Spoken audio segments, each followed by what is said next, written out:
चलने वाला हूँ, चलो मेरे साथ आप भी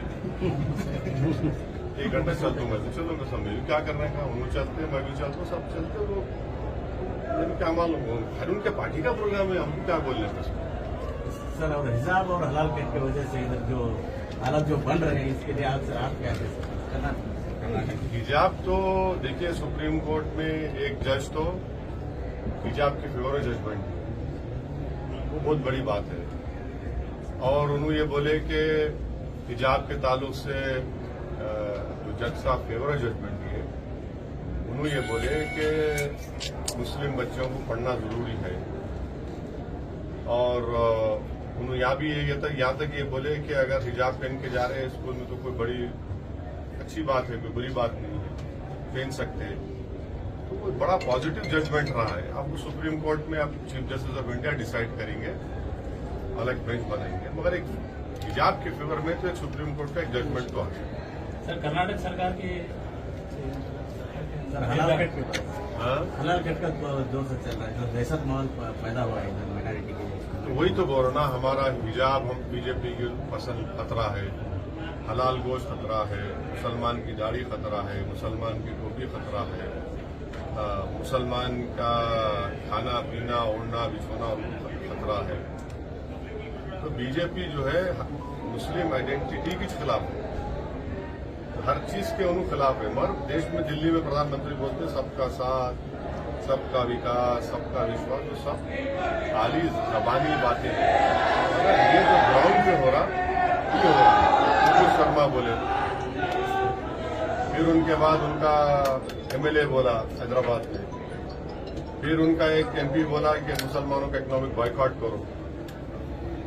ये बीजेपी का असली एजेंडा यही है कि भारत से हमेशा के लिए एक मुस्लिम आइडेंटिटी को, मुसलमान की जो भारत का प्लुरलिज्म है, भारत की जो डाइवर्सिटी है, उसको हमेशा के लिए खत्म कर दो। इसीलिए बीजेपी, और बीजेपी क्या है, ये हलाल की बात करके अपने करप्शन को हलाल करके, हलाल गोश्त की बात करके अपने करप्शन को हलाल कर लेते हो। समझे ना मेरी बात, वो हलाल हो जाता, ये हलाल गोश्त हमारा उनको खराब दिखता, करप्शन उनके लिए हलाल है। हम जो गोश्त खा रहे जो उनके लिए वो नहीं वो चेंज करेंगे। अरे इतना कमीशन खा रहे हैं, इतना वीडियोज आए उसके पूरा, एक बेचारा सुसाइड भी कर लिया था एक, उसको बारे में क्या बोलेंगे। तो हर चीज उनको जो अच्छा लगता हलाल, मुसलमानों की बात हराम, ये बीजेपी का एजेंडा है।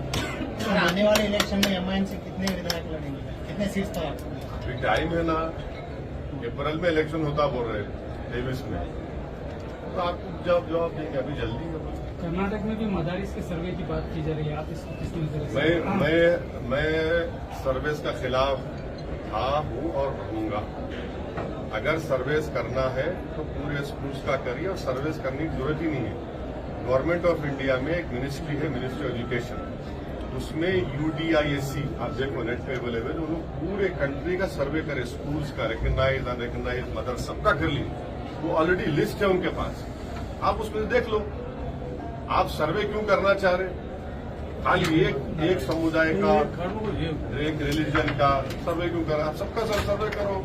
मदरसे का कर रहे हैं तो आप RSS के शिशु मंदिर स्कूल्स का भी करो, मिशनरी स्कूल्स का करो, प्राइवेट स्कूल्स का करो, गवर्नमेंट स्कूल्स का करिए कि गवर्नमेंट स्कूल्स में जो गर्ल्स स्कूल्स है कितने टॉयलेट है, कितने पीने का पानी का इंतजाम है, वो करो आप, वो देखो आप। देश के आवाम को क्या मैसेज देना चाहेंगे इसका, कि क्या पैगाम देना चाहेंगे? देश के आवाम को पैगाम क्या देना चाहेंगे? देश के आवाम को ये पैगाम देना चाहेंगे कि आप नफरत को बढ़ने से रोकिए, इस देश की खूबसूरती को समझिए। इस देश की खूबसूरती यहाँ की डाइवर्सिटी है, यहाँ की प्लुरलिज्म है, यहाँ की भाईचारगी है। ये देश की खूबसूरती भी है, ये देश की ताकत भी है। और तीसरी बात यह है कि देशवासियों को सोचना पड़ेगा कि बेरोजगारी इतनी भारत में इतना क्यों बढ़ गई, और सबसे ज्यादा नौजवानों में पूरी दुनिया में बेरोजगार कहें तो भारत में है। कीमतें इतनी क्यों बढ़ गई हैं, पेट्रोल डीजल। और आखिरी बात यह है, चौथी बात यह है कि चीन हमारी जमीन पे कब्जा करके बैठा हुआ है, डेप्सांग और डेमचाक में। हमारे प्रधानमंत्री कल दिवाली मनाने हमारे सिपाहियों के साथ गए, अच्छा करें। वहां पर एक चीन का नाम नहीं लिया उन्होंने, बोलना था वहां से हम चीन को वार्निंग दे रहे कि डेप्सांग डेमचाक छोड़ दो। चीन जो है 10 किलोमीटर अंदर आ गया है। हम 5 गांव खो दिए। हमारे जो लोग ग्रेजिंग करते थे जानवर को, ग्रेजिंग राइट्स हम खो दिए। हम प्राइम मिनिस्टर से उम्मीद कर रहे थे कि कल वहां गए, अच्छा काम किए। वहां बोलना था चाइना को, मैं यहां से पैगाम दे रहा हूं चाइना को, नहीं बोले प्राइम मिनिस्टर। क्या वजह है नहीं बोलने की? अब ये वजह आप पूछना बीजेपी वालों से, उनको दूसरे मुल्क का नाम लेते, चाइना का नाम ही नहीं लेते होंगे। जैसा अभी आप इतने नाम पूछे ना, कौन है आपके यहाँ पूछे? हाँ, उनको इतना बोले, उनसे पूछना आप लोग कि भाई साहब ये चाइना के बारे में आप कब बोलेंगे? चाइना के बारे में बोलो। चाइना हमारे डेप्सांग डेमचाक में वो स्ट्रेटेजिक एरिया है, उस पर चीन कब्जा करके बैठ गया उसके ऊपर। हमारे जो ग्रेजिंग राइट्स थे, वहां के जो कॉरपोरेटर है, करगिल का कॉरपोरेटर जो है, लद्दाख के करगिल का, उन्होंने स्टेटमेंट दे रहा है कि हम लोग हमारे जानवर को ले जाके ग्रेजिंग करते थे विंटर में, वो हम जा ही नहीं सकते, चीन अलाउ नहीं कर रहा। Thank you sir.